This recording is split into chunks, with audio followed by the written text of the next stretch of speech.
Bila nanti telah tiba waktumu, ku percaya kuasamu memulihkan hidupku. Shalom kepada kita semuanya, selamat beribadah. Gereja Presbyterian Injili Indonesia, Jemaat Swastiakriptura, kita akan mulai ibadah. Supaya kita bebas dari stres, maka kita memilih hanya dekat Allah saja.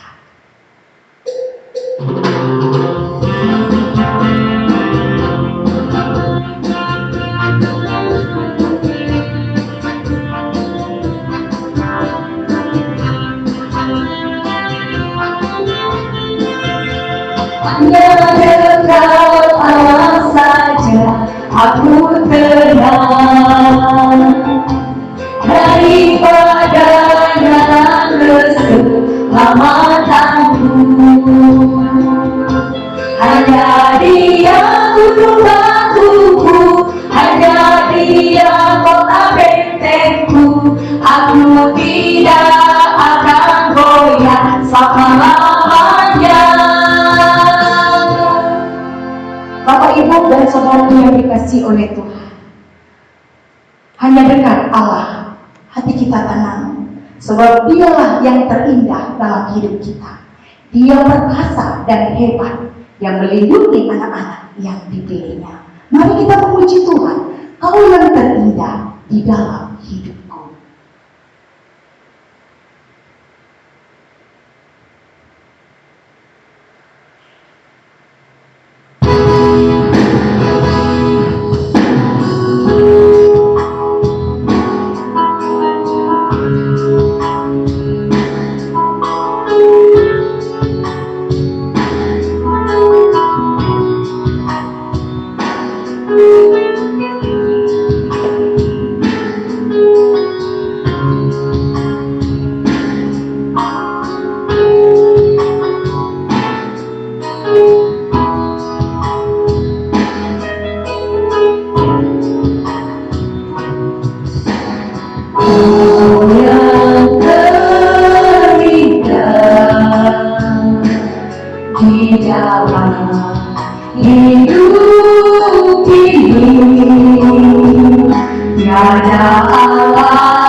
Tuhan Rajaku, ku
adalah Raja.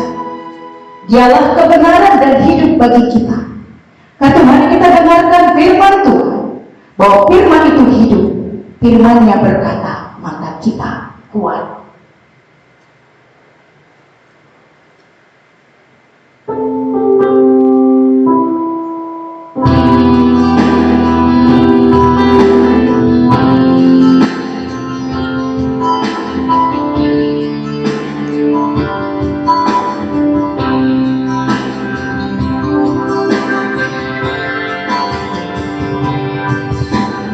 Firman-Mu berkata, Kau besertaku,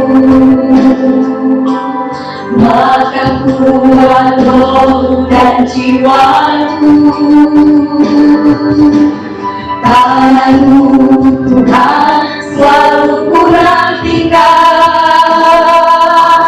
di setiap langkahku percaya, dengan tangan-Mu ku akan terbang tinggi di tengah badai hidup. Ku tak menyerah, Kau kekuatan dan perlindungan bagiku. Pertolongan-Mu di tempat maha tinggi. Ku mengangkat tanganku, aku berserah. Kau nantikan, karyaku sembah. Yesusku, Rajaku. Di surga kembali kami datang kepadamu bersyukur dan berterima kasih. Merasakan lawatan dan kasih Tuhan sepanjang kehidupan kami. Tuhan, pada saat ini Engkau izinkan kembali kami bersekutu, mendengarkan firman Tuhan, memuji-memuliakan Engkau, bahkan juga menaikkan doa-doa syafaat kami. Bapa di surga, kami bersyukur atas kebaikan kemurahan Tuhan yang masih memberi kesempatan bagi kami untuk melayani Tuhan. Karena itu kami merindukan lawatan dan campur tangan Tuhan dalam pemberitaan firman Tuhan ini. Bila Tuhan Engkau melawat seluruh sidang jemaat-Mu, memberikan ketenangan, bahkan bukakan hati dan pikiran mereka. Roh Kudus bekerja memberi pengertian, sehingga setelah selesai pemberitaan firman Tuhan, baik yang memberitakan atau yang mendengar, kami sama-sama diteguhkan. Jadi kerinduan kami Bapa. Maka dengan sehati kami berdoa menolak segala pekerjaan iblis, segala campur tangannya.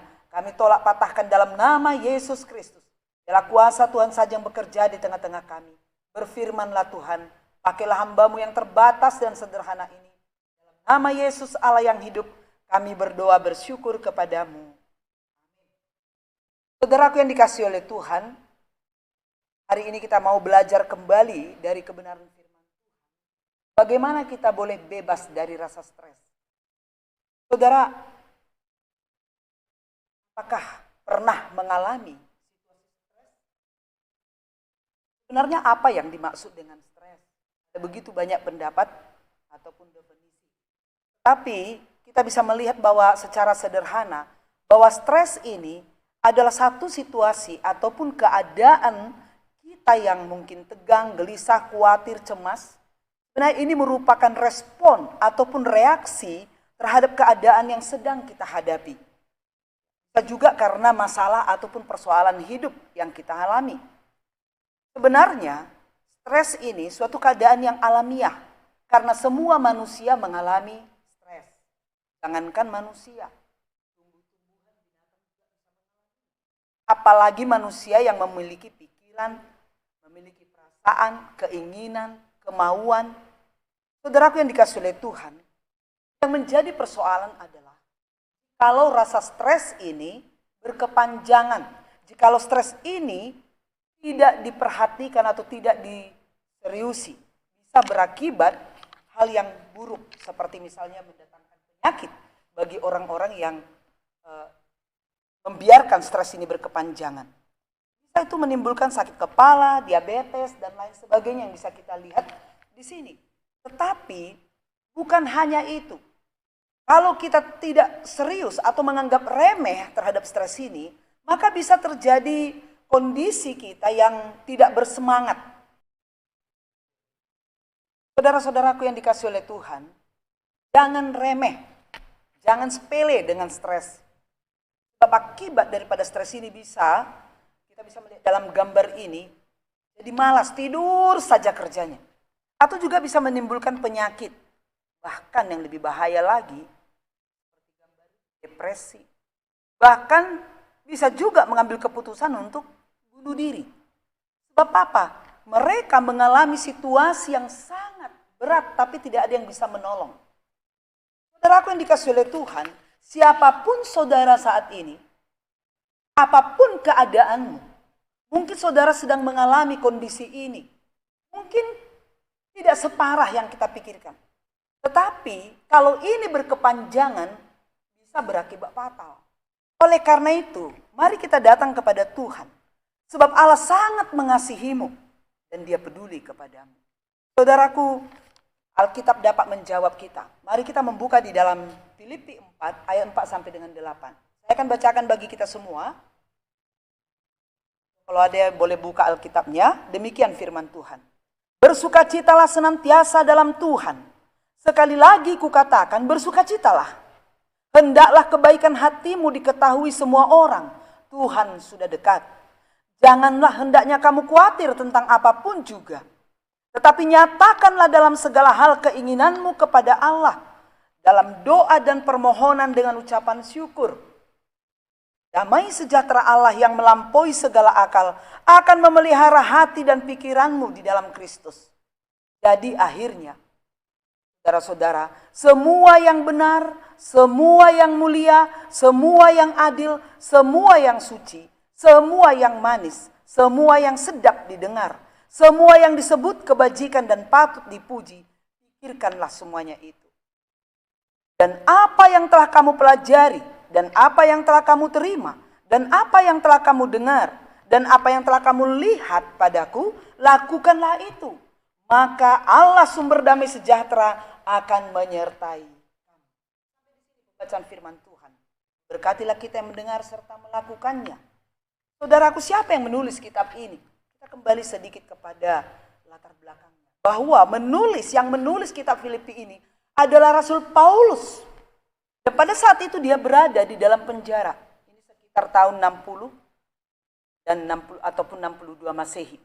Kondisi dia bukan karena dia seorang penjahat, tapi dianggap jahat. Oleh karena kehidup yang benar, oleh karena menyaksikan Injil, sehingga dia dipenjarakan. Saudara, setiap orang yang dipenjarakan tidak mungkin mengalami yang enak di penjara. Walaupun banyak orang mau masuk keluar penjara. Karena katanya di penjara nggak perlu kerja makan. Tetapi letak persoalan bukan di situ. Apakah Paulus tidak mengalami stres ketika dia di penjara? Sebagai manusia pastilah dia mengalami tekanan. Mungkin juga dia mengalami indoktrinasi, bahkan juga hal-hal yang lain. Tetapi dalam kondisi itu, dia kembali menuliskan kitab Filipi ini, terkhusus pada pasal 4, ayat 4 sampai 8 ini. Saudaraku, saya melihat di dalam ayat ini, ada solusi dan jalan keluar. Apa saat ini yang saudara alami? Apa yang menjadi tekanan dalam kehidupanmu? Yang membuat engkau cemas, khawatir, takut, gelisah. Bahkan mungkin saudara pada akhirnya tidak percaya diri. Mari kita lihat kepada kebenaran firman Tuhan ini. Melalui pembacaan firman Tuhan ini, ada 4 cara dalam mengatasi stres. Ada 4 cara dalam mengatasi stres. Saudara, sekali lagi saya mau ingatkan, bukan saja orang tua yang stres. Anak-anak juga bisa, bayi juga bisa. Semua bisa mengalami stres. Tapi melalui firman Tuhan ini, bukan saja saudara, tapi saya rindu kita semua saling berbagi. Bagaimana cara menghadapi stres? Bagaimana cara mengatasi stres? Yang pertama, mengembangkan gaya hidup sukacita. Kembangkan gaya hidup sukacita. Jangan mutung terus, jangan bersungut-sungut terus. Tetapi mulai keluar dari situasi itu, keluar dari arena itu. Karena kita nggak mati, tapi kita hidup.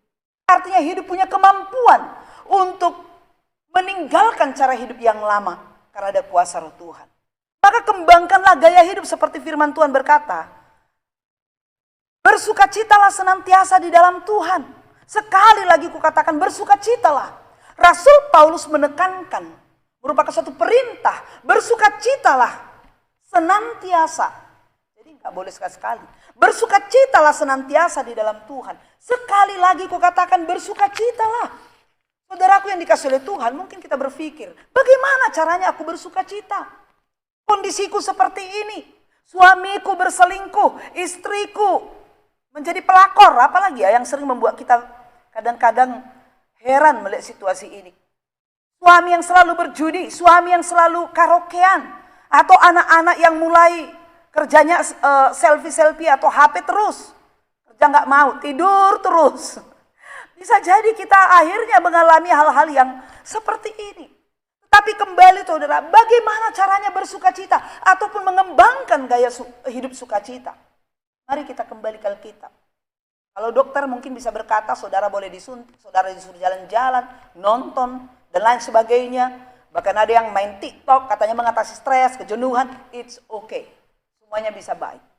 Tetapi sukacita yang dimaksudkan di sini ada pekerjaan roh.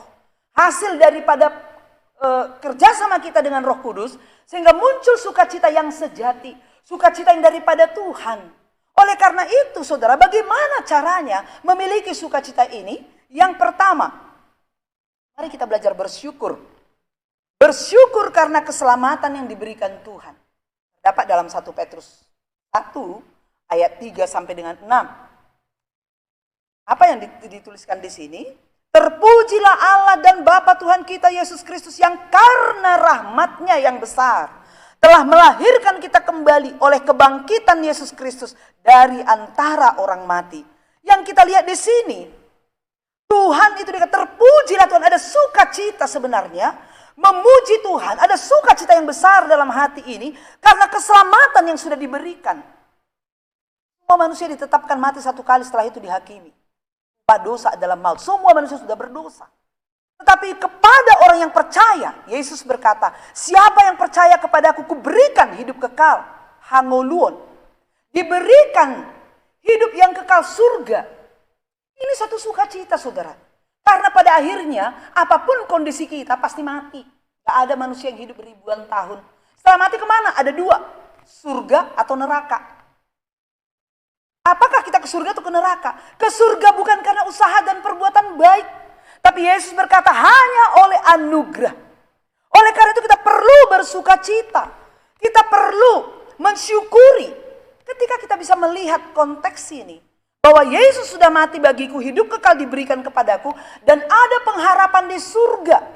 Dan pengharapan itu dikatakan pengharapan yang tidak bercela. Tidak cemar. 1 Petrus 1 pasal ayat 3 sampai 6 ini, ayat yang terakhir jelas sekali, bergembiralah karena hal itu. Firman Tuhan berkata kita harus bergembira, bersukacita karena keselamatan yang Tuhan anugerahkan dalam hidup kita. Saudaraku yang dikasihi oleh Tuhan, sulit memang bersukacita kalau roh Tuhan tidak ada pada kita. Roh Kudus, karena sumber sukacita itu adalah pekerjaan Roh Kudus melalui ketaatan kita melakukan firman. Apakah Roh Kudus sudah ada di hatimu? Roh Kudus dimateraikan di hati orang percaya dalam Efesus 1:13-14 ketika kita menerima Dia sebagai Tuhan dan Juru Selamat. Maka pribadi ketiga dari Allah Tritunggal mendiami hati kita. Dan Roh Kudus inilah yang menghibur, menguatkan kita. Dan Roh Kudus ini juga jaminan yang menjamin kita masuk surga. Bukan karena perbuatan baik. Karena perbuatan baik kita itu seperti dikatakan dalam Yesaya 64, kesalehanmu seperti saudaraku yang dikasihi oleh Tuhan. Bagaimana kita bisa mengembangkan gaya hidup sukacita? Pandang keselamatan yang Tuhan anugerahkan. Lihatlah Dia yang tersalib di kayu salib. Lihatlah apa yang dilakukannya dalam hidupmu. Anaknya saja diberikannya kepadamu, apalagi yang lain. Siapa sebenarnya kita sehingga Yesus mati bagi kita? Siapa sebenarnya saudara dan saya sehingga Dia harus turun dari surga, tinggalkan surga hanya untuk supaya kita diselamatkan, diperdamaikan dengan Allah. Sukacita yang besar, saudara. Keselamatan yang berasal daripada Tuhan. Yang kedua, bagaimana aku bisa mengembangkan gaya hidup sukacita? Makan, minum dari firman Allah. Kalau kita makan 3 kali sehari, bahkan mungkin jajanan lagi, apalagi COVID ini, di rumah semua, lihat aja tuh Facebook itu. Semua menyodorkan makanan-makanan, padahal hanya foto kadang-kadang, enggaknya dimakannya, ya kan? Tapi banyak juga yang mencoba untuk membuat berbagai situasi rumah berubah dengan makanan-makanan, supaya makan-makan, akhirnya kilonya tambah. Saudaraku, apakah bersuka cita karena makanan itu? Makan minum dari firman Allah. Sebab dikatakan dalam Yeremia 15 ayat 16, firman-Mu itu menjadi kegirangan bagiku dan menjadi kesukaan hatiku. Firman memberikan kegembiraan dan kesukaan. Yesus berkata, kamu hidup bukan melalui roti saja, tapi melalui firman yang hidup. Saudaraku yang dikasihi oleh Tuhan, saya mau bertanya, selama COVID ini, berapa ayat firman Tuhan yang sudah saudara hafal? Yang disimpan di hati, bukan di sini. Berapa ayat firman Tuhan yang sudah kita gumuli, kita renungkan? Saudaraku yang dikasihi oleh Tuhan, makan minum dari firman Allah. Mazmur 119 jelas mengatakan, ada kegembiraan, bahkan seperti atas segala harta. Jadi bukan harta dunia ini yang membuat kita berbahagia dan bersuka cita. Saudara mungkin hari ini berpikir, seandainya aku bisa keluar, aku bisa bahagia. Seandainya aku bisa. Banyak janji-janji yang dari luar sana. Dukungan, pembagian sembako, seandainya aku bisa berbahagia. Kadang-kadang saya lihat dikasih 10 kilo, 20 kilo, sebentar juga habis. Apakah kebahagiaanmu bertahan? Saudaraku, sekalipun tidak punya beras, gak punya apa-apa, sukacita bisa. Kalau kita kembali makan minum dari firman Allah. Dalam 1 Korintus 15 itu dikatakan bahwa manusia itu bukan saja terdiri dari tubuh ini, tetapi ada tubuh rohani. Tubuh jasmani kita makan minum terus sampai gendut. Tapi apakah tubuh rohanimu sudah seperti kekurangan gizi, kerempeng, kurus? Saudara, hari ini mari kembali kepada Alkitab. Ada 5 cara efektif firman Allah, cara menggunakan firman Tuhan untuk bisa bekerja efektif. Yang pertama, baca Alkitab. Setiap hari, gak usah banyak kali HP dibacain, ya. Tapi mulai berikan waktu untuk Tuhan. Makan minum dari firman Allah. Pelajari, hafal ayat-ayat tertentu. Usahakan firman itu disimpan di hati, bukan di otak. Biarkan firman bekerja di hatimu. Lalu kemudian apa? Direnungkan, lakukan. Ada 5 cara. Baca, pelajari, hafal, renungkan, lakukan. Kalau hanya 4 saja, firman itu tidak berkuasa dalam diri kita. Apalagi kalau hanya 1. Tapi harus dilakukan. Seperti Esra berkata, aku bertekad untuk mempelajari. Ada satu tekad. Kalau bicara masalah tekad pasti ada tantangan. Tapi dia punya tekad untuk dia tidak luntur sekalipun ditantang. Perut lapar, hujan badai, anak-anak di sana ribut. Tetap baca Alkitab pada waktu yang sudah saudara tetapkan. Jangan goyang. Pelajari Alkitab, bertekad membaca, mempelajari. Bahkan juga mengajarkannya, menyaksikannya, artinya melakukannya. Saudaraku dikasih oleh Tuhan, dalam Yohanes 15 ayat 11 dikatakan, dalam ayat 10 itu, jikalau kita melakukan firman Allah, jikalau kita menuruti perintah Tuhan, Alkitab firman Allah, kamu akan tinggal di dalam kasihku, seperti aku menuruti perintah Bapakku dan tinggal di dalam kasihnya. Semua itu kukatakan kepada kamu supaya sukacitaku, sukacita Yesus ada di dalam kamu dan sukacitamu menjadi penuh. Bukankah ini cara Alkitab untuk kita bisa memiliki sukacita? Bagaimana pengalaman Yesus di muka bumi ini? Sampai dia berkata anak manusia tidak punya tempat meletakkan kepalanya. Dan dia bertahan sampai meregang nyawa di kayu salib. Itu bukan keterpaksaan. Ada satu sukacita yang sulit digambarkan untuk tunduk dan taat kepada Tuhan. Ini yang harus kita kerjakan, saudara. Kita bisa lakukan itu kalau kita makan minum kenyang dari firman Allah. Jangan hanya berdoa ketika firman Tuhan, Tuhan puaskanlah hati yang dahaga. Tetapi ketika otakmu tidak menerima firman itu, engkau pulang dengan hati yang kosong. Seberapa banyak orang datang ke gereja, tetapi pulang tanpa mendapat apa-apa. Masih di pintu gereja, otaknya sudah kotor. Karena dia tidak punya sikap hati yang benar untuk menerima firman Allah. Oleh karena itu saudaraku dikasih oleh Tuhan, saat ini mungkin engkau sedang masak juga. Mungkin saudara sedang tidur-tiduran juga mendengarkan firman Tuhan ini. Tetapi satu hal yang saya katakan kepadamu, hari ini jika engkau mendengarkan suaranya, jangan keraskan hatimu.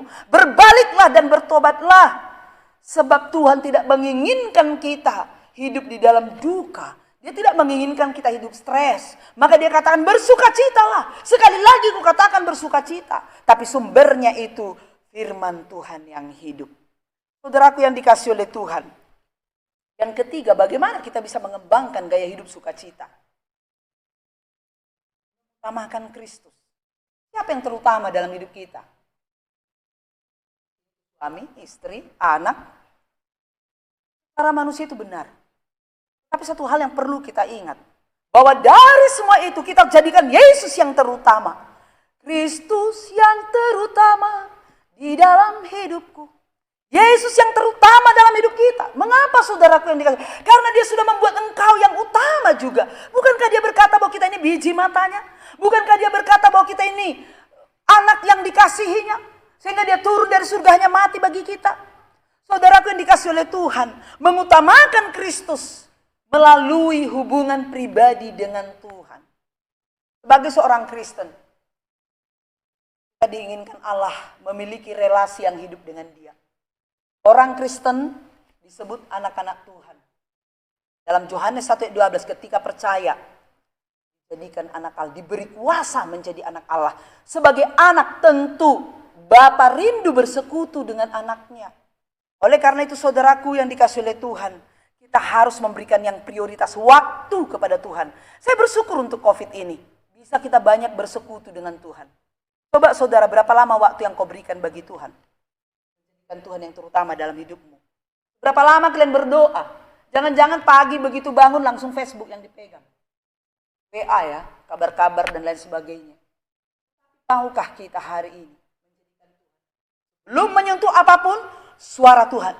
Bukankah itu yang dilakukan oleh Tuhan Yesus pagi-pagi benar? Pagi-pagi benar, menunjukkan setiap pagi dia sudah mengutamakan Allah. Dia adalah Allah, tapi dia memberikan teladan kepada kita untuk memprioritaskan mengutamakan Tuhan. Mazmur 16 ayat 11 berkata, engkau memberitahukan kepadaku jalan kehidupan di hadapanmu. Ada sukacita yang melimpah-limpah. Ketika kita ber-HPDT, hubungan pribadi dengan Tuhan. Ketika kita ber-HPDT, kita berdoa. Doa satu kabel yang menghubungkan kita dengan Allah. Doa artinya berbicara kepada Allah. Menyampaikan seluruh isi hatimu, mencurahkan isi hatimu kepada Allah. Lalu kita juga membuka Alkitab. Alkitab kabel yang lain, di mana kabel yang kedua, yaitu Allah berbicara kepada kita. Perlu dua kabel ini. Oleh karena itu di sini dikatakan saudara, bahwa kalau kita punya hubungan relasi yang hidup dengan Allah, kita bisa mendengar suaranya. Waktu kita berdoa, memuji, menyembah Dia. Waktu kita berdoa, kita boleh juga merenungkan firman Allah. Setelah itu kita mulai baca Alkitab. Di dalam membaca Alkitab bisa saja ada teguran, ada janji, ada perintah. Banyak hal yang bisa kita dapatkan dari Alkitab ini. Oleh karena itu saudaraku dikasihi oleh Tuhan, bagaimana caranya bisa kita mengembangkan gaya hidup sukacita? Yang pertama tadi bahwa kita harus bersyukur buat keselamatan kita. Yang kedua, kita makan minum dari firman Allah. Mulai belajar firman Tuhan, tanya Alkitab itu apa, siapa, mengapa, di mana, dan pertanyaan. Lalu kemudian kaitkan dengan dirimu. Lalu ambil prinsip-prinsip tertentu, jalani hidup. Mulai konsentrasi, fokus. Dan yang ketiga, kita itu harus mengutamakan Kristus. Artinya memiliki waktu-waktu teduh bersama Tuhan. Bukan saat teduh saja. Tapi ada waktu pembacaan Alkitab, ada waktu untuk berdoa, ada waktu membaca buku rohani. Pokoknya bagaimana supaya relasimu dengan Tuhan semakin dalam. Itu harus diutamakan. Mbak, kira-kira di masa COVID, yang mana yang lebih banyak waktu kita? Kepada siapa lebih banyak waktu kita? Saudaraku yang dikasihi oleh Tuhan, sukacita yang dari Tuhan, bukan dari dunia loh. Sukacita yang dari Tuhan tidak dapat hilang karena rasa sakit. Sukacita daripada Tuhan tidak dapat hilang oleh karena penderitaan, karena kelemahan, ataupun karena keadaan sulit. Atau mungkin ada keluarga kita yang mengalami, kita risau, gundah, kita bergumul. Tapi Sukacita maksudnya di sini, kita tidak menjadi seorang yang menyerah dalam situasi, kita tidak menjadi orang yang stres lalu tidak bisa berbuat apa-apa lagi, tetapi biar sekalipun banyak pergumulan, kita tetap memandang kepada Kristus dan terus bergerak. Dan oleh Allah, artinya nggak hilang sukacita. Sukacita di sini buah Roh Kudus, bukan ketawa-ketawa yang saya maksudkan di sini sukacita. Ada semangat, ada pemikiran-pemikiran yang terbuka, kreatif, itu sukacitanya. Oleh karena itu saudaraku yang dikasihi oleh Tuhan, Tuhan Yesus juga mengatakan, bersukacitalah, bergembiralah. Karena kata ada lagu ya, hati yang gembira adalah obat, tetapi hati yang patah mengeringkan tulang. Kalau namanya tulang sudah kering, mau jadi apa saudara? Oleh karena itu saudaraku yang dikasihi oleh Tuhan, orang yang bersukacita adalah orang yang memiliki semangat, memiliki kreativitas, tidak menyerah dengan situasi, ada kekuatan dalam diri dia. Bisa kita lihat bagaimana murid-murid Tuhan Yesus ketika mereka mengalami penderitaan di abad pertama. Apakah mereka kehilangan semangat? Kita bisa lihat dalam Kisah Rasul pasal 16, bagaimana Paulus dan Silas di penjara. Mereka memuji Tuhan, sekalipun mungkin ini penjara, tapi mereka nggak mau membuka mata mereka dengan penjara. Mereka mau membuka mata mereka kepada Allah yang hidup. Mereka memuji Tuhan sekalipun tubuh mereka terpenjara. Apa yang terjadi? Mujizat terjadi. Ada sorak-sorai, saudara. Demikian juga ketika kita Rasul Paulus, ada duri dalam dagingnya, sehingga dia bergumul dengan duri itu. Coba bayangkan saudara, jangankan duri dalam daging ini, tetapi di kaki satu butir saja ada pasir di dalam sepatu kita, nggak nyaman. Paulus di dalam perjalanan kehidupannya dia berkata, ada duri dalam dagingku. Aku sudah berseru 3 kali sama Tuhan, tapi Tuhan tidak jawab doaku. Kembali kita lihat bahwa kalau kita berdoa bukan berarti harus Tuhan melakukan kehendak kita. Tapi orang berdoa yang meminta kekuatan campur tangan Tuhan. Rasul Paulus berdoa, tapi apa kata Tuhan sama dia? Cukuplah kasih karuniaku bagimu, sebab justru dalam kelemahanlah kuasaku menjadi sempurna. Dia mendapat jawaban daripada Tuhan yang tidak sesuai dengan keinginannya. Cukuplah kasih karuniaku bagimu, sebab justru dalam kelemahan kuasaku menjadi sempurna. Dari nafsi ini kita bisa melihat, belajar firman Tuhan. Gak ada manusia yang sempurna, yang hebat. Jatuh bangun itu saya katakan gak usah dipersoalkan. Kadang-kadang orang selalu melihat kelemahan orang, kejatuhan orang lain, seakan-akan dia gak pernah jatuh. Melihat, wah selalu kritik-kritik saja, silakan saja saudara. Tapi apa yang sudah kau perbuat? Yang paling penting di sini saudara, bagaimana Rasul Paulus menanggapi jawaban dari Tuhan itu. Dia bilang apa?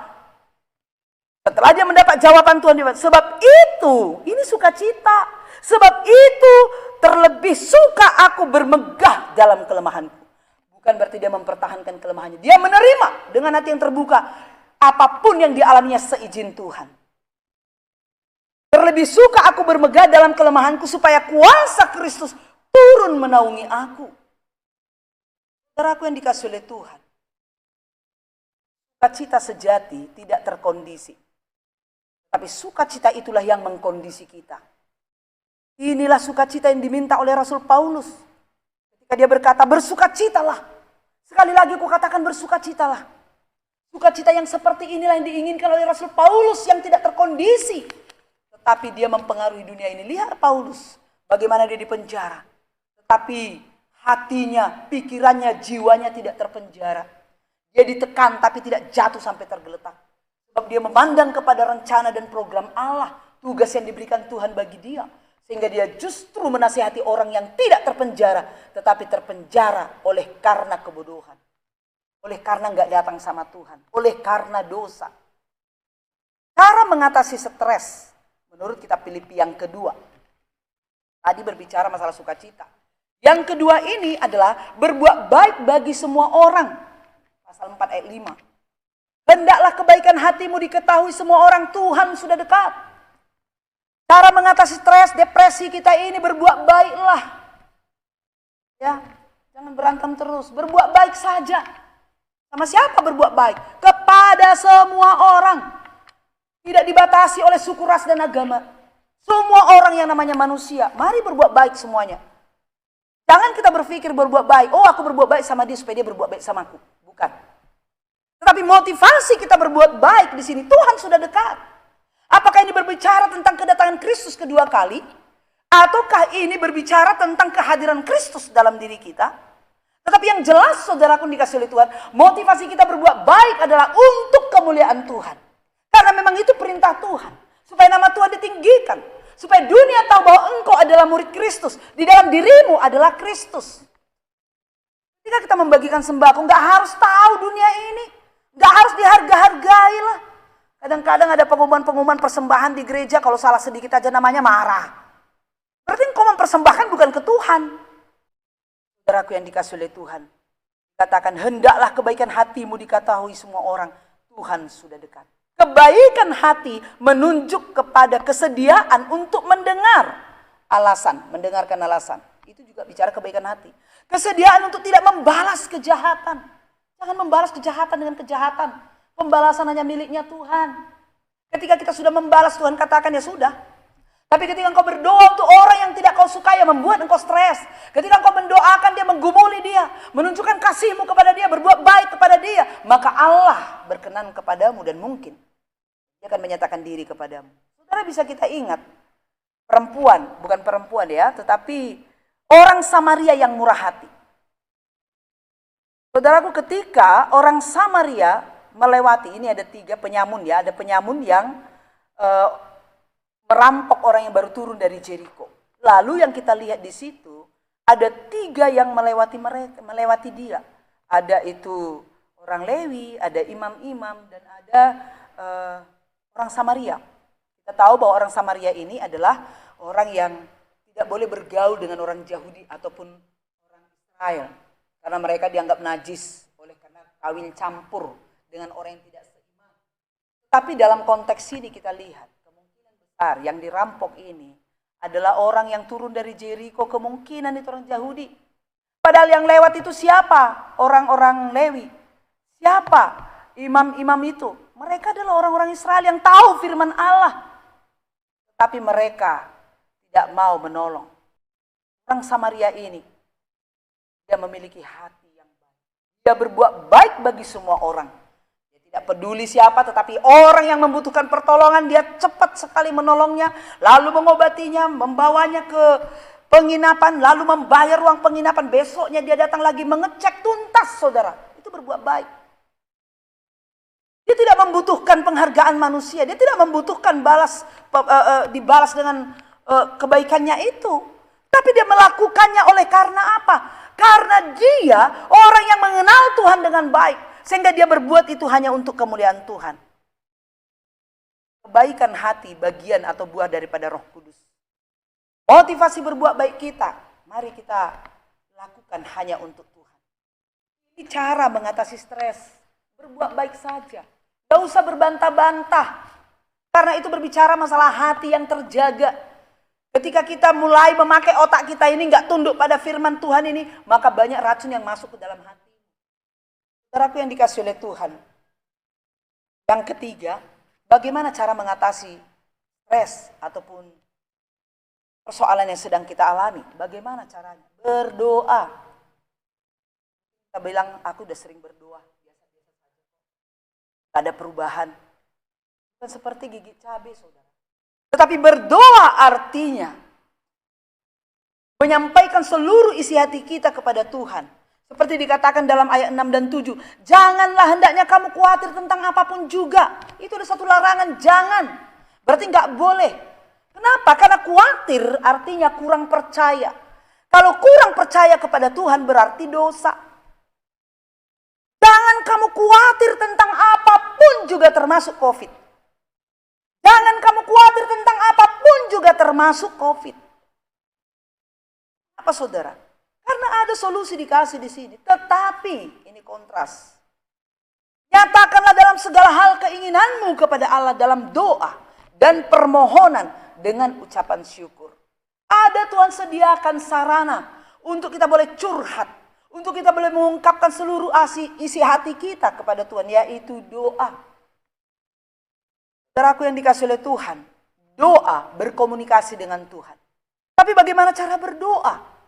Yesus sudah mengajar kita berdoa. Doa yang diajarkannya itu mengandung 4 unsur. Unsur yang pertama penyembahan. Unsur yang kedua pengucapan syukur. Unsur yang ketiga, ngaku dosa dan permohonan. Yang mana yang lebih banyak kita ini bergaul dengan Tuhan? Kalau kita menyembah Tuhan dalam doa, mengagungkan, meninggikan, mengucapkan perbuatan-perbuatannya, kebesaran, keagungannya, maka kita bisa melihat betapa hebat dan dahsyatnya Tuhan. Sehingga kita tahu bahwa persoalanku ini kecil. Tapi yang kita lakukan terlalu banyak, sedikit-sedikit berdoa. Bahkan ketakutan juga berdoa, tidak tenang. Padahal kita berkata, jadilah tenang supaya kamu dapat berdoa. Jadi berdoa juga nggak sembarangan. Tapi kita memberikan hati karena keyakinan datang. Mulai mengagungkan Tuhan. Ucapkan, pikirkan, renungkan, nyatakan siapa Tuhan dalam hidupmu. Apa yang diperbuatnya dalam hidupmu. Ungkapkan dulu. Karena itu akan menumbuhkan iman. Iman datang dari pendengarkan firman Tuhan. Firman Tuhan yang kita baca mengungkapkan siapa Allah. Ungkapkan. Apa pengalamanmu? Ungkapkan kebaikan kemurahannya. Kita mulailah bersyukur kepada Tuhan. Dan dalam Roma 8:23 itu berkata, bahwa dalam segala perkara Allah turut mendatangkan kebaikan bagi orang yang mengasihi Tuhan. Orang yang mengasihi Tuhan sama dengan melakukan firman Allah dalam 1 Yohanes 5. Orang yang melakukan firman Allah lah yang mengasihi Tuhan. Oleh karena itu saudara, apapun kondisi kita saat ini, ada konflik-konflik batin, mungkin ada persoalan pergumulan antara suami istri, anak dan orang tua, sesama anak, mungkin juga dengan masalah-masalah kita saat ini, masalah pekerjaan. Atau mungkin kita berpikir bagaimana setelah COVID ini selesai ketika masuk dunia kerja.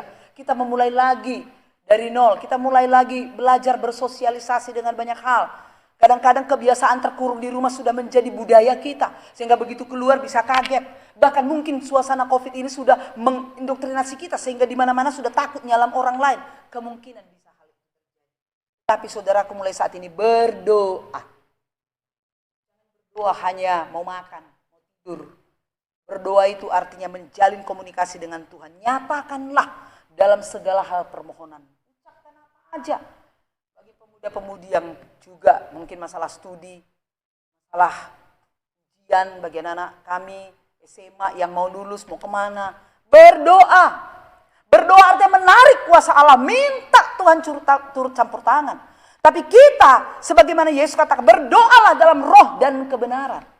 Artinya apa? Bukan maunya kita. Bukan hanya curhat-curhat saja. Tetapi mari kita berdoa sambil memahami kehendak Allah dalam hidup kita. Dan hidup dalam kebenaran. Tuhan berkata, kuduslah kamu sebab aku kudus. Dalam kekudusan kita bisa melihat Tuhan.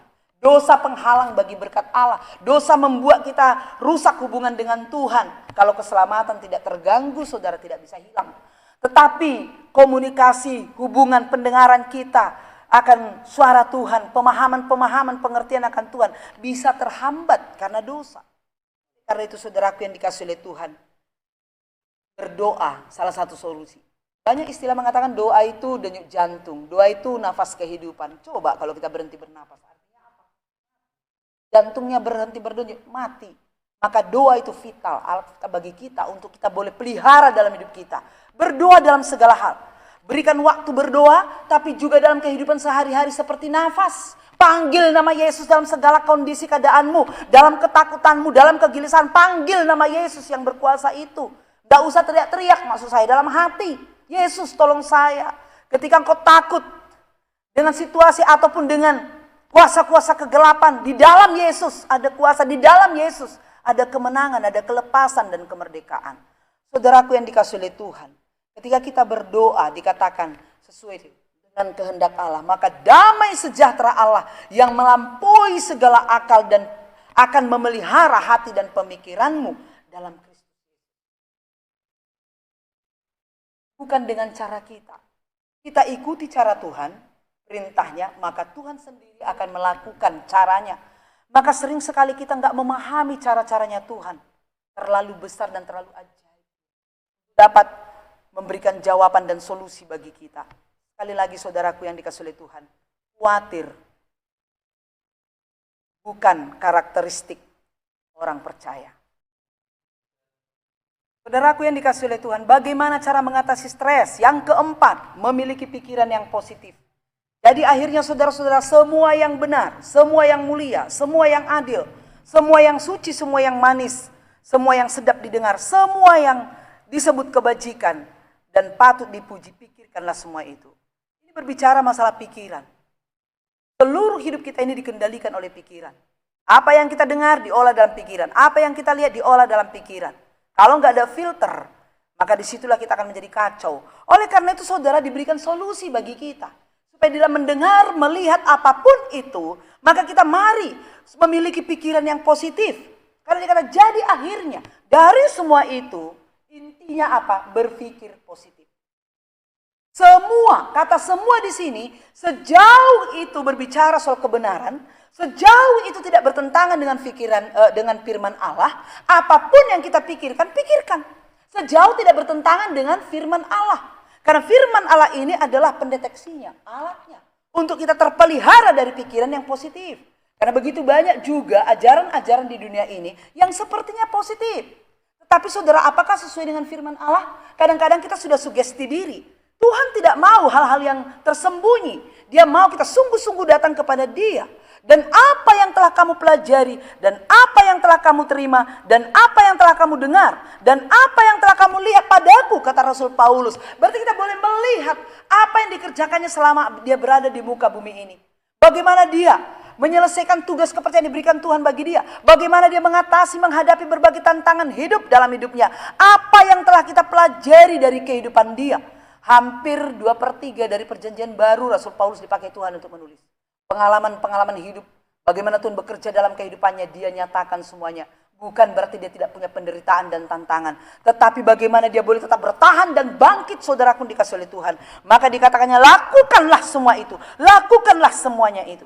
Maka Allah sumber damai sejahtera akan menyertai kamu. Saudaraku dikasih oleh Tuhan. Rasul Paulus berkata bahwa apabila kita berpikir positif seperti yang dikehendaki oleh Tuhan, maka Allah sumber damai sejahtera akan menyertai kita. Damai sejahtera pada Tuhan tidak terkondisi. Damai sejahtera daripada Tuhan yang membuat kita bersuka cita, yang membuat kita tenang menghadapi segala sesuatunya, memiliki keyakinan bahwa Allah punya rencana. Akhirnya kita bisa melihat bagi Tuhan tak ada yang mustahil. Itu dasarnya dari firman Allah. Tetapi apabila kita membiarkan hati kita dikuasai hal-hal yang keji, apabila kita membiarkan hati kita dikuasai yang jahat, pikiran yang kotor dari dunia ini, maka sukacita akan hilang. Damai sejahtera akan hilang, kegelisahan akan lenyap, kekhawatiran akan muncul, ketakutan, stres dan lain sebagainya. Bahkan hubungan kita dengan Allah bisa rusak kalau kita tidak menyerahkan hati kita kepada Tuhan. Jadi pertanyaan mana yang saudara pilih? Mau berpikir positif atau berpikir kotor? Karena itu menentukan sukacita dalam hatimu. Saudaraku yang dikasih oleh Tuhan, firman Tuhan hari ini bagi kita memberikan solusi. Bebas dari stres. Bagaimana caranya? Yang pertama saudaraku dikasih oleh Tuhan, kembangkan gaya hidup sukacita. Kedua, berbuat baik bagi semua orang. Dan yang ketiga, berdoa. Keempat, berpikir positif. Tuhan Yesus tanpa syarat. Tuhan memberkati, kita berdoa. Terima kasih Bapa di surga buat kebenaran firman-Mu yang sudah disampaikan. Biarlah Tuhan dengan kuasa Roh Kudus memberi pengertian dan memberi kemampuan bagi kami untuk mengerjakan. Terpujilah Tuhan. Dalam nama Yesus kami telah berdoa dan bersyukur kepada-Mu.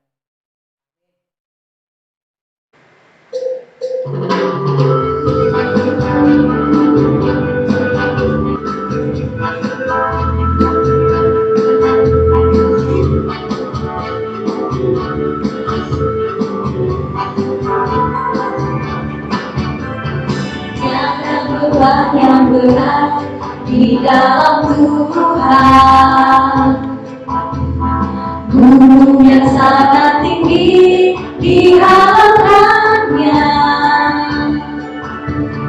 badai hidup yang besar diredakannya, hati yang hancur dulu dihidupkannya. Jika yang menyentuh semua isi dunia, ku tahu Dia pun juga pimpin hidupku. Jika